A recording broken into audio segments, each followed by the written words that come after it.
Greetings. This is the Solo Gamer. You can call me Matt, and today I'm back with some more of that lovely retro goodness. And while I wait for my copy of Tenchu that I just got to get loaded, let's go and look at one of Dragon Ball Z's lesser regarded games. Now, if you were a Dragon Ball fan in the 90s, you know all about this. If not, well, buckle up, you're in for an education.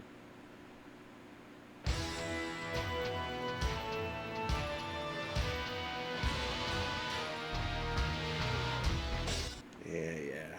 I still absolutely hate that they replaced the intro music for this game with that cheap, pathetic knockoff. If you want to hear the original theme song for this game, look up Dragon Ball GT Biggest Fight. It is miles above this game's, shall we say,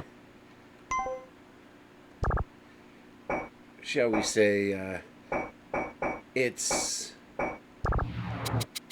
localization, to be charitable.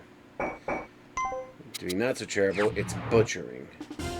That being said, it is hilarious that the voice cast for this game was apparently just chosen at random, I guess. Like, Steve Blum as fucking Goku? You look strong.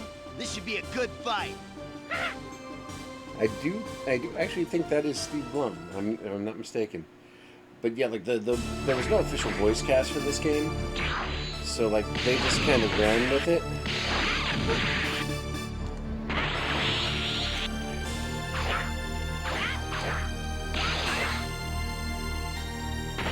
But for this time, for when this game came out, this was remarkable. Granted, it was not a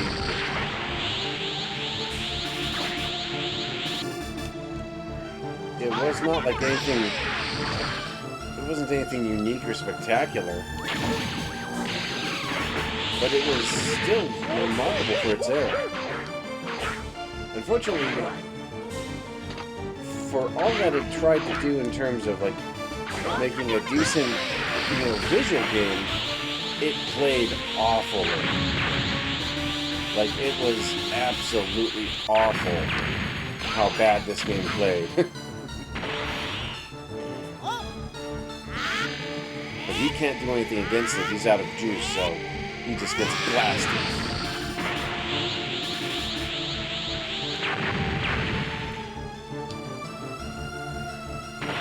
And it is super easy to just like nuke him repeatedly once he's out of key.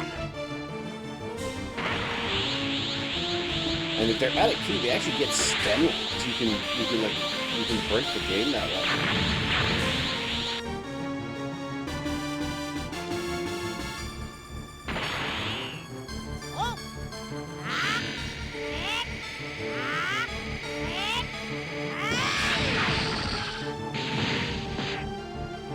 Yeah, it's not a complex so, just as I've thought, you're great.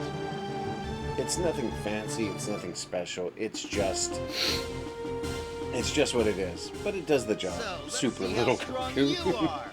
Hurry up and show me your real strength. Yeah, God. It's funny because I think the original voice cast listing for this on IMDb was actually written by Kaiser Neko from Team 4-Star, because no one else bothered to look into it, and no one had any clue what the game's voice cast looked like.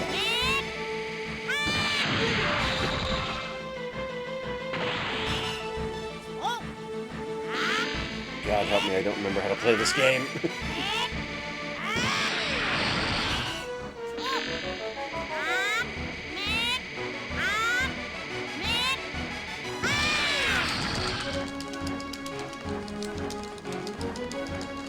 I can't overwhelm him, Mr. Powerful.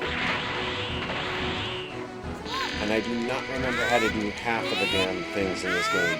I gotta read the manual at some point.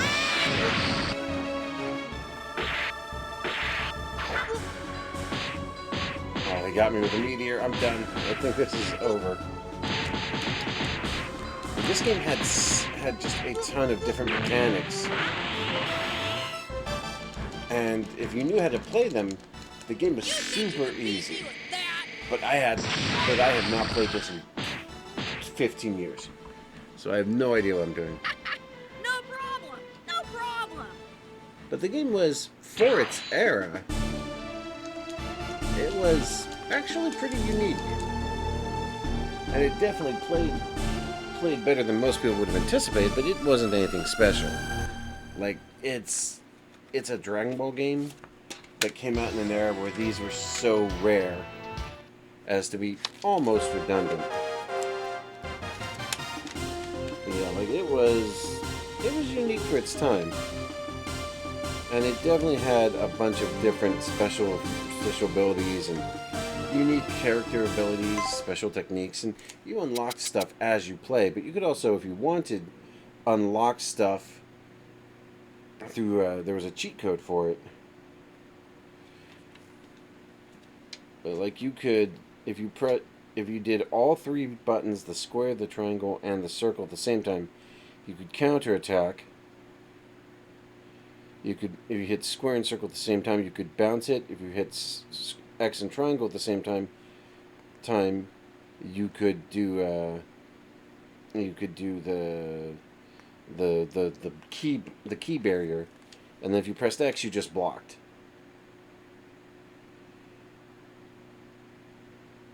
And then there was a meteor attack for each character as well, which was unique for its time. But it was unique. It was interesting. But it was definitely it definitely wasn't a high-end like Street Fighter-esque game. It was definitely more along the lines of a sort of a button basher. I won't let you interfere. You look strong. This should be a good fight. But yeah, you'd have to look up the voice cast because it is none of the Funimation team. None of the Funimation group is involved in this game. Now, Vegeta was my main when this came out. It was the only one I remembered.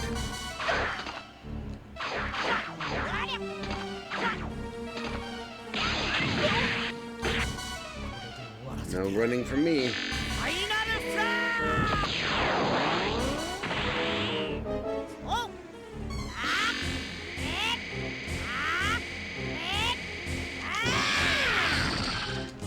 Yeah, I don't remember how to do the challenges because it's like anything above easy, you could not accomplish it because you would always be outmatched.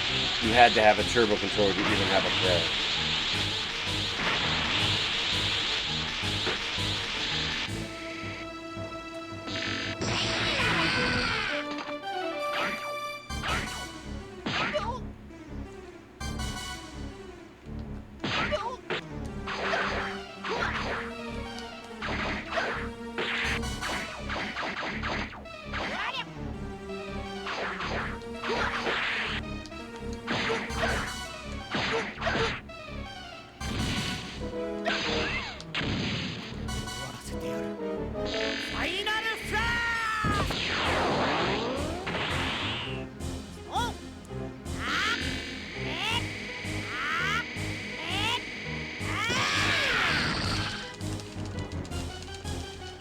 See, I can't win that. No matter what, you will not accomplish that.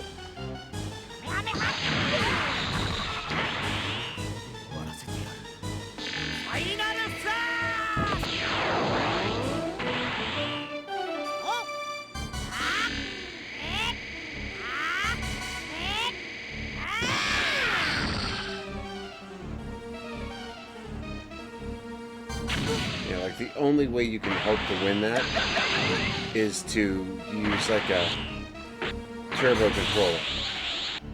And the problem with using a turbo controller is it makes certain things not work because now you can't like charge up or anything because it's locked in the turbo function.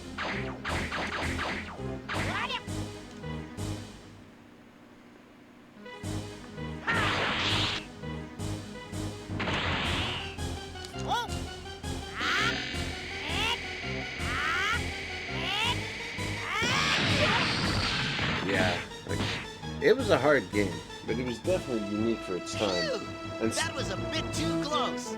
stood out as being unique and interesting for its era. But God, I have not played this in forever. I still love Vegeta though. I won't let you interfere. You look strong. This should be a good fight.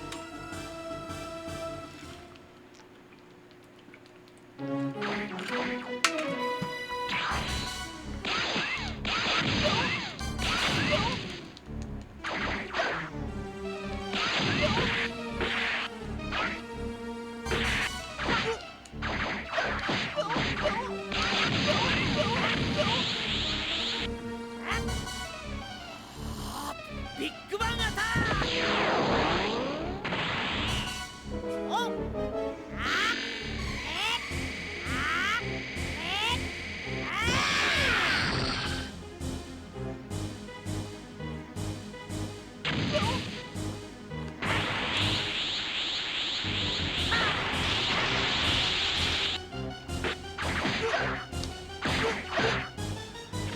Final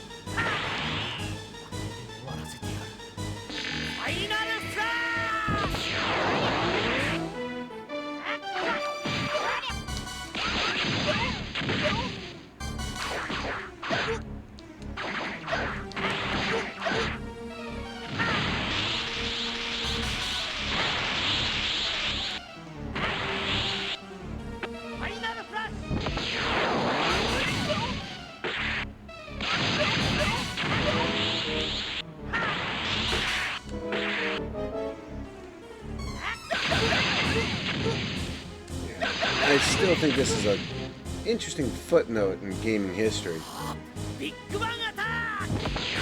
but I don't feel like it.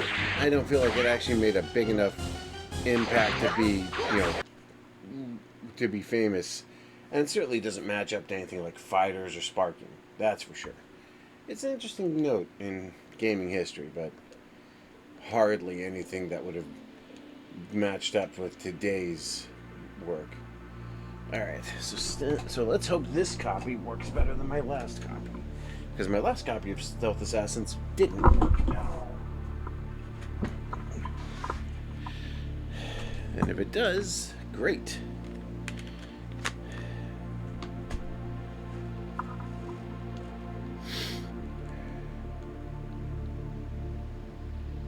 There it is. Alright. So let's give this a try and see if hopefully it works this time.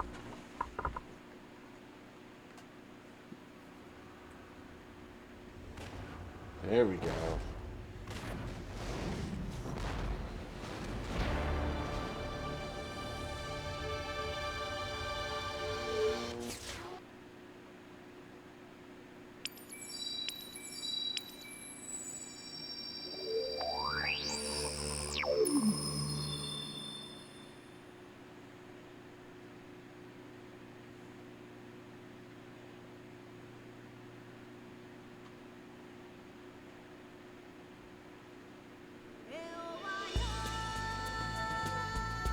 There we go.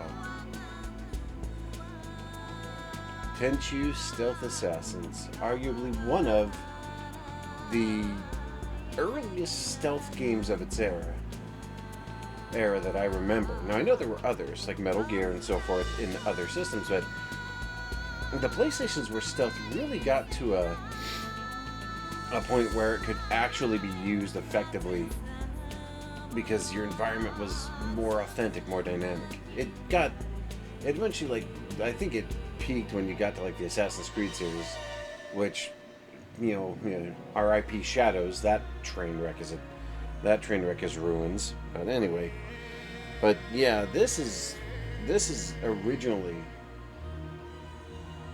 like the OG like ninja stealth assassin game that I remember playing.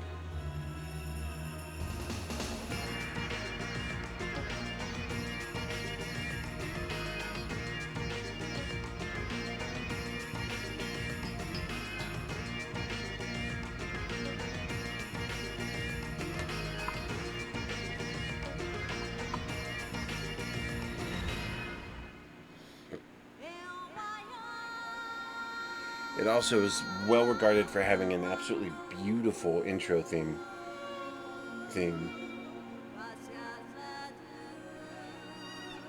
And for its time, it had some of the most impressive graphics for its era.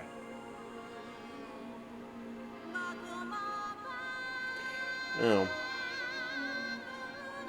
for its era being a relative thing. It's funny because in the artwork, Ayami looks so beautiful, and yet, like, in the actual CGI, she looks kind of fucked up.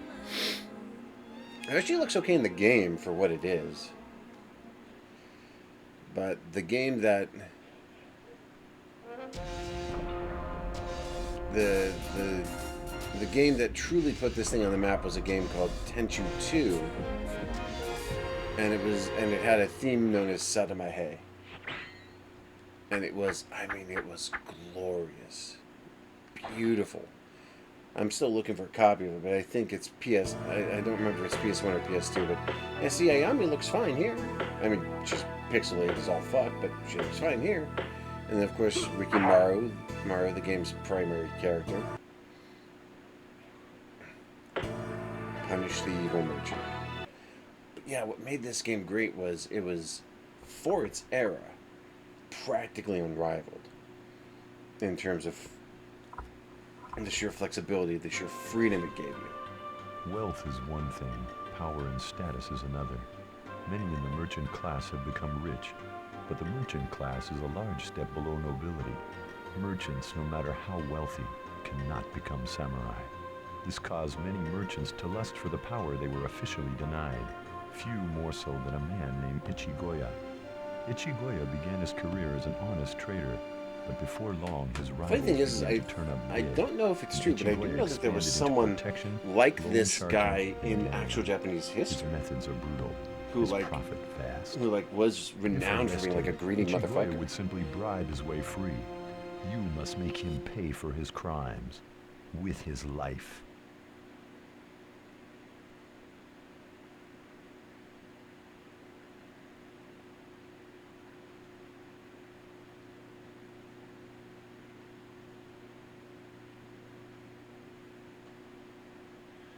There we go.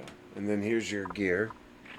You can take shurikens, caltrops, colored rice, which mostly used as a trail marker, smoke bomb, and of course, the all-purpose grappling hook.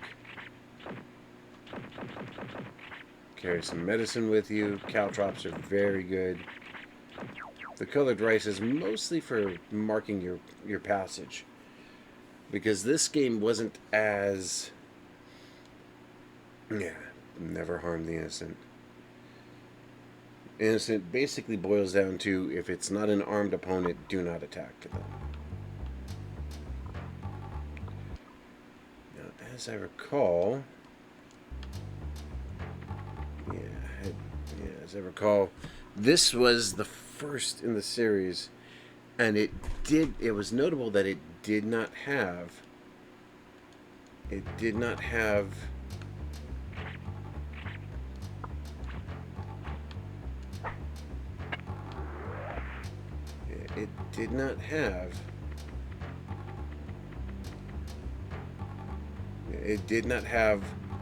anything that one could consider, as an example, it had nothing that one could consider like an analog control or anything of that nature.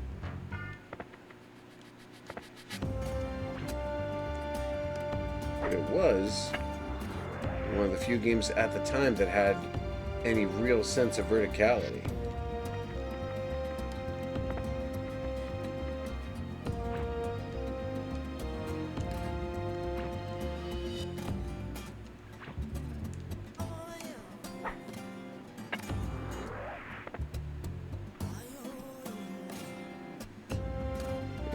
See, now if you notice, I've got my health in one side, I've got my gear and equipment in the other, and then here's a map.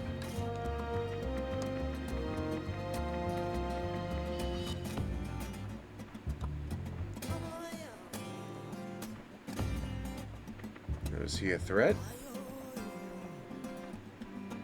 looked like it.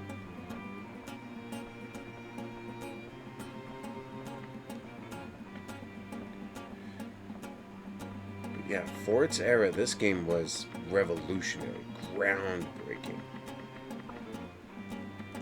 It was one of the few games with extensive verticality that made actual use of things like vertical ability and like first person view, where you could look around and see what you were up against.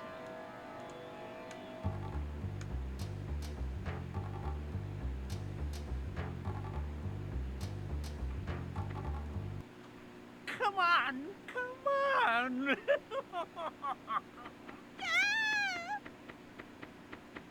What? Who are you? I'm here to avenge all the innocent people you've hurt. Somebody help! Get him! Get him! It looks like you chose the wrong party to crash. My business is with Echigoya. Step aside, or I will have to kill you. So yeah, this was... The game did have base combat, which was simple.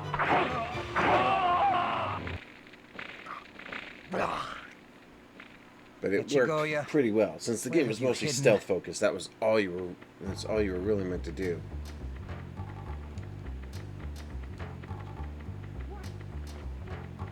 You! Fight. And no, you did not have to fight if you didn't want to. Like, you could disappear just by getting up on the rooftops and taking off.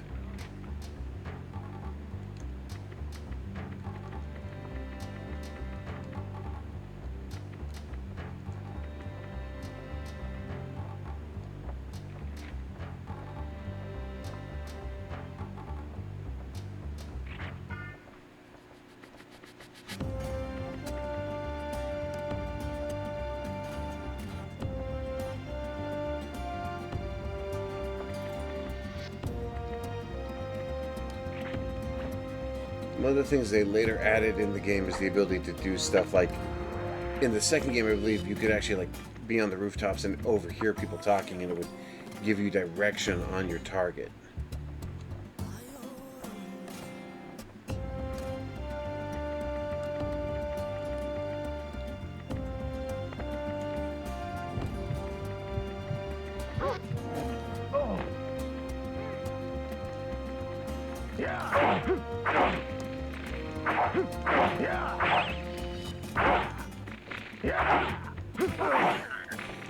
One thing this game did not have was a lock-on system.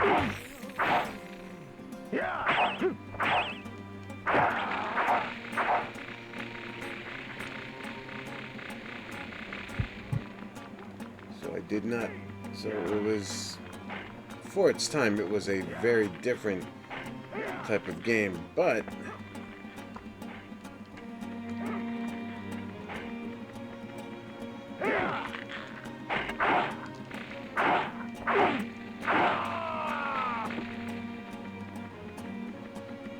But stealth was always a practical option, but they really perfected it in the second game, if you ask me. That being said, I do not remember where frickin' Ichigoya was.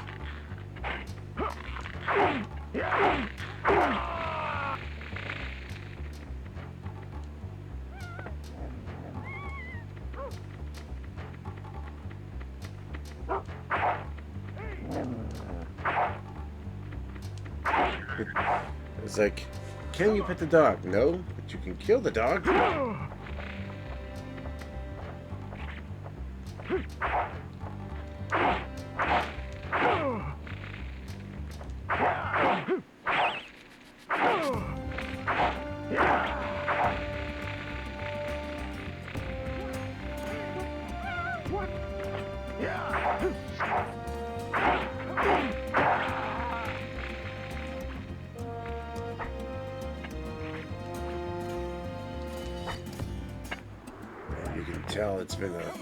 You can tell it's been a long time since I played this game.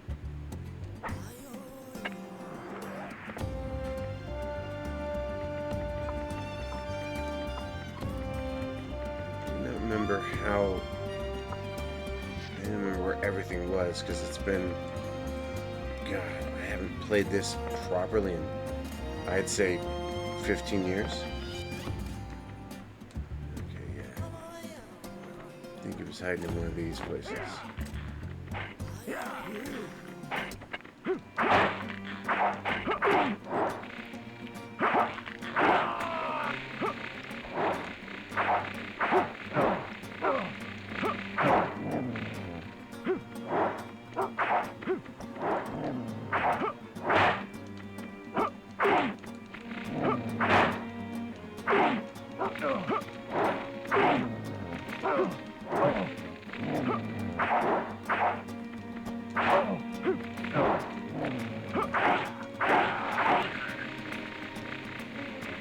As you can tell, I definitely need to get back into practice. I also highly feel like this game would have massively benefited from having something like, what do you call it?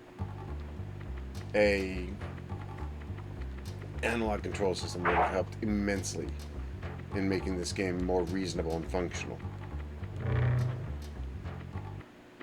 There he is. Help me, somebody! Your bodyguards are dead. And you are next. He uses a freaking gun.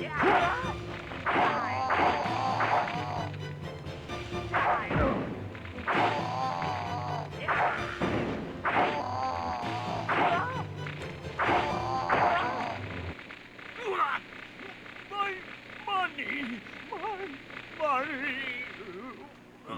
Your money can't help you now. Your greed sickens me. I hope your death is a lesson to others. See, novice. So yeah, it's clear I'm out of practice. I also sucked ass at this, but that's like I said, 10-15 years out of practice and forgetting how the game operates. I'll pick it up and put some time into it. Yeah, I'd highly recommend, if you're big into stealth gameplay, this is the definite place to go for it. A large and well-organized group of outlaws intends to attack...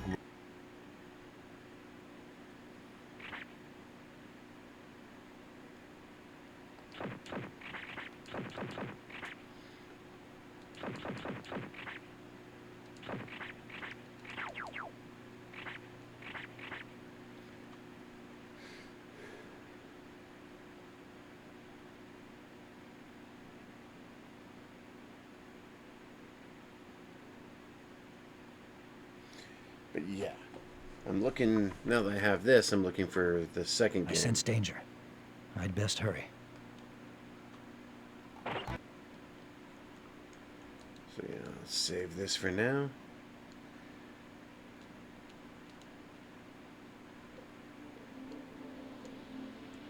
Alright, so that takes the stealth assassins off my list.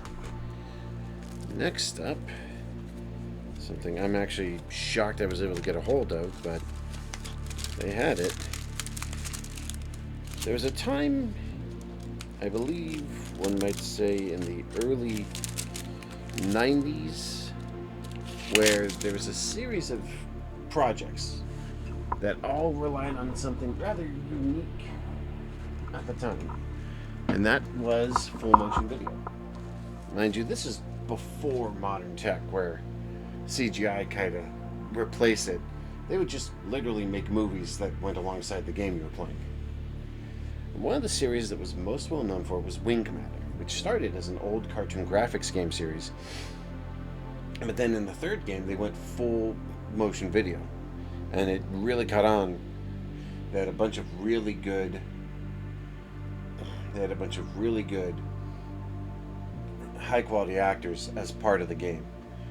And among them was Malcolm McDowell, John Rhys Davies, and Mark Hamill, Luke Skywalker, who, honestly, it breaks my heart to see just how insane he's gotten over the last eight to 10 years. Like, he's gone crazy. Like, he is beyond redemption at this point. That's a shame, because like I used to respect the guy, and now he's just a nutter. It's funny because like politics is corrosive, but I've never seen someone get so dismantled by it the way he did. Maybe that's a sign that, I mean, maybe there really is some sort of mental disorder in Hollywood. I don't know. I love the guy's work for years. I thought he was the best Joker, period, like hands down. Like flat out, no argument, no dispute. I think he was the best Joker ever. By the same token, though, like, I wonder if maybe the reason he was such a good Joker is because he was so unhinged and just hiding it very well. But the Wing Commander series, Wing Commander 3 and then 4, and then later on Prophecy, but that never came to console. That only ever released on PC to my knowledge. But Wing Commander 3 and 4 both used very well done. Very well done game full motion video, which for its era was, I mean, it was top tier. Unfortunately, it means it's a long download, and I'm gonna need to pause now and let this download run. But we'll be back for another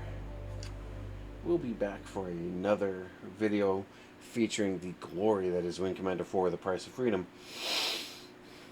And then I'm also gonna have a video featuring a stack of Nintendo games I recently acquired, classic old school NES. So we'll see you then.